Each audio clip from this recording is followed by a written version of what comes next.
অবস্থা দৃষ্টে মনে হচ্ছে শেখ হাসিনা এবং তার সাঙ্গপাঙ্গদের হাতে তাদের প্রেসিডেন্ট ডোনাল্ড ট্রাম্প একটা অস্ত্র তুলে দিয়েছেন। হ্যাঁ, ডোনাল্ড ট্রাম্পকে তারা এখন প্রেসিডেন্ট মানেন বলেই মনে হয়। তাদের একজন প্রধানমন্ত্রী আছে, নরেন্দ্র মোদী, একটা প্রেসিডেন্টও তারা সাম্প্রতিক সময়ে পেয়েছেন, এবং এই প্রধানমন্ত্রী এবং প্রেসিডেন্ট মিলে ডক্টর ইউনূসের সরকারকে ঝেঁটিয়ে বিদায় করবেন বা ভবিষ্যতে সরকারকে ঝেঁটিয়ে বিদায় করে তারা দেশে ক্ষমতা দখল করবেন, এসব খোয়াব টোয়াব দেখছেন। যাই হোক, ডোনাল্ড ট্রাম্প বাংলাদেশে গণতন্ত্র শক্তিশালীকরণের নামে একটা ফান্ড নিয়ে কিছু মন্তব্য করেছেন, সেটা নিয়ে মনে হচ্ছে তাদের বিরাট ঈদ ঈদ লাগছে। আমি দেখছি অনেকেই ফেসবুকে লিখছে, ওকে তাকে ট্যাগ করছে, তাকে প্রশ্ন করছে। $29 মিলিয়ন, যেটা টাকার অঙ্কে 350 কোটি টাকার মতো, সেটা কে কত পেলো। ইভেন আমি আমার মন্তব্যও দেখছি, আমি কিছু পেয়েছি কিনা, পেলে কত পেয়েছি, কেউ খুব কনফিডেন্টলি বলছেন পেয়েছি, কত পেয়েছি, ইত্যাদি ইত্যাদি। একটা জিনিস আমরা আগে, মানে এই অ্যানালিসিসে ঢোকার আগে একটা প্রশ্ন যদি আমরা করে রাখি, আচ্ছা, আমেরিকা যদি টাকা খরচ করে শেখ হাসিনা সরকারকে পতনের জন্য সাহায্য করে থাকে, যে মুভমেন্ট আছে সেটাকে এনার্জাইজ করতে চায়, কার আপত্তি ছিল শেখ হাসিনা এবং তার হালুয়া রুটি খাওয়া লোকদের বাইরে? কারো কোনো আপত্তি ছিল না। কারণ আমেরিকা যখন নানান পদক্ষেপ নিচ্ছিল 2022-এর শেষ থেকে, র্যাবের পরে স্যাংশন, এরপর ভিসা পলিসি ঘোষণা সহ নানান রকম চাপ তারা তৈরি করছিল বিভিন্ন সময়ে, বিভিন্ন পর্যায়ে, প্রত্যেকে দ্ব্যর্থহীনভাবে সমর্থন করেছে শেখ হাসিনার হালুয়া রুটি খাওয়া লোকজন ছাড়া। তো সুতরাং এটা বলে তারা কি অর্জন করছে আমি আসলে জানি না। যাই হোক, তারপরও ট্রাম্পের এই উক্তিটা নিয়ে একটু কথা বলা দরকার। আসলে ঘটনা যেটা হয়েছে সেটা হলো, আমরা জানি যে ট্রাম্প একটা নতুন এক্সিকিউটিভ অর্ডার দিয়ে একটা প্রতিষ্ঠান তৈরি করেছেন, DOGE, ডোজ। এই প্রতিষ্ঠানের সিইও জনাব এলন মাস্ককে নিয়োগ করেছেন। সিইও না, ঠিক ইনফ্রাস্ট্রাকচার ডিরেক্টর, উনি দায়িত্ব নিয়েছেন। তো DOGE তাদের একটা ভেরিফাইড এক্স হ্যান্ডেলে জানিয়েছিল বাংলাদেশের রাজনৈতিক পরিস্থিতি শক্তিশালী করার লক্ষ্যে নেওয়া strengthening political landscape in Bangladesh নামে $2,90,00,000 অর্থায়ন বাতিল করেছে। মানে মাস্ককে দায়িত্ব দেওয়া হয়েছে আমেরিকার ফেডারেল গভর্নমেন্টের যে এক্সপেন্স আছে সেটা হ্রাস টানা। মানে তারা একটা আলাপ করে তো ভোটে নির্বাচিত হয়েছে, তাদের যে টার্গেট ভোটার্স আছেন তাদেরকে তারা বলেছেন যে আমেরিকা সারা পৃথিবীতে এমন অনেক কিছু করে যেগুলো তার করার দরকার নেই, এগুলো করতে গিয়ে জনগণের ট্যাক্সের টাকা নষ্ট হয়, ওই টাকাটা আমরা বাঁচাবো। ফলে ডোজ যেটা করছে, আমাদের মনে আছে নিশ্চয়ই, USAIDর ফান্ডিং পুরো বন্ধ করে দিয়েছিল। এখনও আসলে সারা পৃথিবীতে বিভিন্ন জায়গায় USAIDর যে ফান্ডিং আছে সেটা নিয়ে খুবই নানান রকম ক্রাইসিস হয়েছে। বাংলাদেশে অন্তত 10,000 মানুষ চাকরি হারিয়েছে যারা বিভিন্ন USAID ফান্ডেড বিভিন্ন প্রজেক্টে অন্যান্য NGOর হয়ে কাজ করতেন। তো তারা দেখাচ্ছেন যে তারা প্রচুর খরচ বাঁচাচ্ছেন এবং তোমার ট্যাক্সের টাকা তোমার কাছে রাখছি, তোমার জীবন আমি অনেক সমৃদ্ধ করে তুলবো। এটা হচ্ছে তার মানে তার যে ক্যাম্পেইন ছিল সেটার এক ধরনের, তারা এটাকে মিট করছে, তারা তাদের ক্যাম্পেইনের যে ছিল, প্রতিশ্রুতি ছিল। ডোনাল্ড ট্রাম্প এরপর এই বিষয় নিয়ে কথা বলেছেন। তিনি বলেন বাংলাদেশের সার্বিক রাজনীতি শক্তিশালী করতে $29 মিলিয়ন এমন এক সংস্থার কাছে কাছে যে সংস্থার নাম কেউ শোনেননি। তিনি বলেন ছোট একটি সংস্থা এখান থেকে $10,000, সেখান থেকে $10,000 পায়, সেখানে যুক্তরাষ্ট্র সরকারের কাছ থেকে পেয়েছে $29 মিলিয়ন, যেটা খুব ভয়ঙ্কর, সেটা বলছেন। সেই সংস্থায় মাত্র 2 জন কাজ করেন উল্লেখ করে ট্রাম্প বলেন, আমি মনে করি তারা 2 কর্মী দারুণ খুশি, তারা খুব ধনী, শিগগির ভালো বিজনেস সাময়িকীতে তারা স্থান পাবে বড় প্রতারণার জন্য। তার মানে যে 2 জন গেছে তারা টাকাটা তারাই খেয়ে ফেলেছেন। ট্রাম্পের আসলে বক্তব্যটা এই ধরনের। এছাড়া তিনি ভারত সম্পর্কে বলেছেন $21 মিলিয়ন দেওয়া হচ্ছে আমার বন্ধু প্রধানমন্ত্রী নরেন্দ্র মোদীর ভারতকে ভোটার উপস্থিতি বৃদ্ধির জন্য। তিনি ফান করে বলছেন আমাদের কি হবে, আমরাও তো চাই ভোটার উপস্থিতি বাড়ুক, মানে আমরা তো টাকা পাচ্ছি না, ভারতকে কেন দেবো। স্টুপিডের মতো কথা, একটা ডেমাগগ যেভাবে কথা বলেন উনি তাই বলছেন। এছাড়া নেপাল টাকা পেয়েছে $29 মিলিয়ন 2টি প্রকল্পের জন্য, এরকম সার্বিয়া, মলদোভা সহ কয়েকটা দেশের কথা বলছেন। তার মানে আসলে তারা যেটা বলছেন, দেখাতে চাইছেন যে বাংলাদেশে ডেমোক্রেসি স্ট্রেংথেনিংয়ের জন্য যে টাকা দেওয়া হতো সেটা তারা দিচ্ছেন না, এবং আরও বেশি তাচ্ছিল্য, 2টি মানুষ কাজ করে এরকম প্রতিষ্ঠান, কেউ নাম জানে না। আচ্ছা, আমরা প্রথম ডেমোক্রেসির আলোচনায় পরে আসি। প্রথম যে কথাটা দরকার সেটা হচ্ছে আমরা কি এই যে 2 জন সদস্য এসব কতটুকু রিলাই করব। ট্রাম্প এবং মাস্ক পৃথিবীতে যে রাইটিস্ট রাজনীতির সিরিয়াস উত্থান ঘটছে তারই একটা বহিঃপ্রকাশ। সুতরাং তারা লিবারেল যে মিডিয়া আছে এতদিন পর্যন্ত আমেরিকার মতো জায়গাতেও যে ওয়েল অ্যাকসেপ্টেড মিডিয়া, যেগুলো গ্লোবালি অ্যাকসেপ্টেড, আমি ওয়েল অ্যাকসেপ্টেড বলতে এটা বোঝাচ্ছি না তারা নিখুঁত, পৃথিবীতে নিখুঁত বলে কোনো মিডিয়া নেই, কিন্তু এই ওয়েল অ্যাকসেপ্টেড মিডিয়াগুলোকেও তারা ডিনাউন্স করে এবং তারা বলতে চায় যে এগুলো আদতে জেনুইন তথ্য পাবলিশ করে না। বিখ্যাত গত টার্মে ডোনাল্ড ট্রাম্প সবার সামনে একটা সাংবাদিক সম্মেলনে CNN-কে ফেক নিউজ বলে সবার সামনে অপদস্থ করতে চেয়েছেন। নট অনলি দ্যাট, আমি কয়েকদিন আগে এলন মাস্কের একটা টুইট দেখলাম, সেখানে তিনি রয়টার্সের বিরুদ্ধেও তারা প্রচুর কঠোর হচ্ছেন এবং রয়টার্সকেও তারা ডিসইনফরমেশন এবং মিথ্যা তথ্যের জন্য অ্যাকিউজ করছেন। এলন মাস্ক এটাকে সেকেন্ড বলছেন, next to AP, Associated press.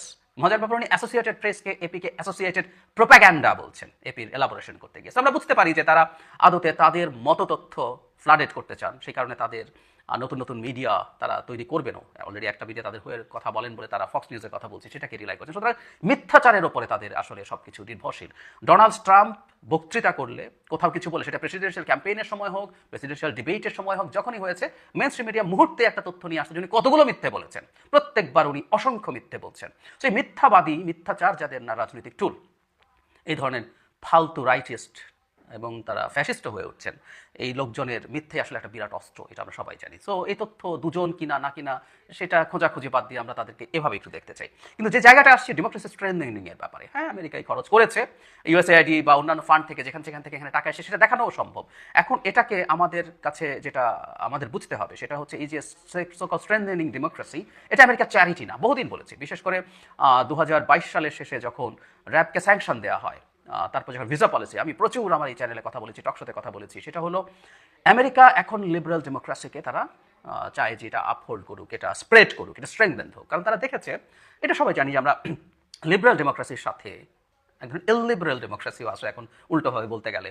R Trump সেই সোকল্ড, তারা তো আর পুরোপুরি স্বৈরাচারী বলে ফেলতে পারছে না, একটু ইললিবারেল, তারা এটুকু মেনে নেবেন নিশ্চয়ই। এই ইললিবারেল ডেমোক্রেসি টার্মটা ভিক্টর অরবান, হাঙ্গেরির, তিনি আসলে বলতেন প্রচুর। সো লিবারেল ডেমোক্রেসির সাথে বিল্ট ইন হচ্ছে হিউম্যান রাইটস, বিল্ট ইন হচ্ছে ফ্রিডম অফ এক্সপ্রেশনস। সো এগুলো যখন থাকে তখন যেটা দাঁড়ায়, ওই যেসব দেশ এই জিনিসগুলোর বাইরে দাঁড়াতে চায়, বাইরে যেতে চায়, তারা তখন এই জিনিসটাকে ঠিকঠাক মতো করতে পারে না। আমরা সরাসরি যদি বলি চায়না যে ধরনের ব্যবস্থা দেখতে চায়, এগুলো তার উল্টো। ফলে এগুলো তৈরি করে, এগুলো স্প্রেড করিয়ে, এগুলোকে স্ট্রেংথেন করিয়ে মূলত চায়নাকে কমব্যাট করার চেষ্টা আমেরিকা করেছে। বিশেষ করে বাইডেন প্রশাসনের সময় এটা বেড়েছে, কারণ হলো এর আগের 4 বছরে ট্রাম্পও এখনকার মতো এত অ্যাগ্রেসিভ না হলে মোটামুটি উনি এই জায়গাগুলোর ক্রিটিক করতেন।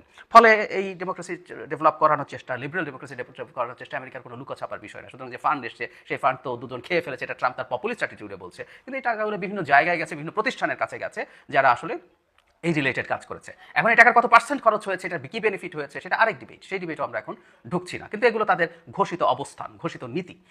আমি আগে বহুবার বলেছি যে ইভেন 70s 80s আমেরিকা তার স্বার্থের জন্য ডিক্টেটারদেরকে আসলে প্রমোট করতো, কারণ তারা দেখেছে লিবারেল ডেমোক্রেসি যদি থাকে তাহলে সেই লিবারেল ডেমোক্রেসিটা কমিউনিস্ট আন্দোলনকে, কারণ তখনকার স্বপ্নি ইয়াং এনার্জেটিক ব্রিলিয়ান্ট তরুণরা রীতিমতো মেসমারাইজড হয়েছিল কমিউনিজম দিয়ে, তখন কমিউনিজম মাথা চাড়া দিচ্ছে, সে তারা ঠেকানোর জন্য তারা ডিক্টেটর আনতো। আইয়ুব খানকে এনেছে এই অঞ্চলকে, তুমি সাইজ করে রাখো, তুমি ক্ষমতায় থাকো এবং তুমি কমিউনিস্টদের বিরুদ্ধে ক্র্যাকডাউন চালাও। এভাবেই একটার পর একটা ডিক্টেটর এই অঞ্চলে বিভিন্ন জায়গায় তারা তৈরি করেছে। মজার ব্যাপার 90s তাদের এই প্রয়োজন ফুরিয়ে গেছে, কারণ সোভিয়েত ইউনিয়নের পতন হয়েছে এবং আমরা তখন দেখব পৃথিবীর বিভিন্ন দেশে ডিক্টেটরদের পতন হয়েছে এবং ওই সময় ডেমোক্রেসির একটা বিরাট জোয়ার দেখা গিয়েছিল। এই যে আর্লি 90s থেকে প্রায় 10 বছরের মতো এই যে হান্টিংটনসের যে ওয়েভ অফ ডেমোক্রেসি বলে, ওটার যে হাই টাইডটা ছিল ওর সময় কিন্তু একটা সিগনিফিক্যান্ট, এটা কারণ সেটা সেই আমেরিকায় তার স্বার্থ যখন এরকম ছিল, তখন এখন যখন এরকম আছে তখন এটাই করবে, আমেরিকা তার স্বার্থে করবে। বহুবার বলেছে আমাদের সুবিধা হচ্ছে তার স্বার্থ আর আমার স্বার্থ যেখানে একসাথে কাজ করে, তাই আমেরিকার যে কোনো চেষ্টা আমাদের ডেমোক্রেসিকে স্ট্রেংথেন করার জন্য সেটা আমরা সমর্থন করেছি। শেখ হাসিনা এইভাবে ক্ষমতায় থাকুক আমেরিকা চায় নাই, আমরাও চাই নাই। সো এটা মিলে গেছে।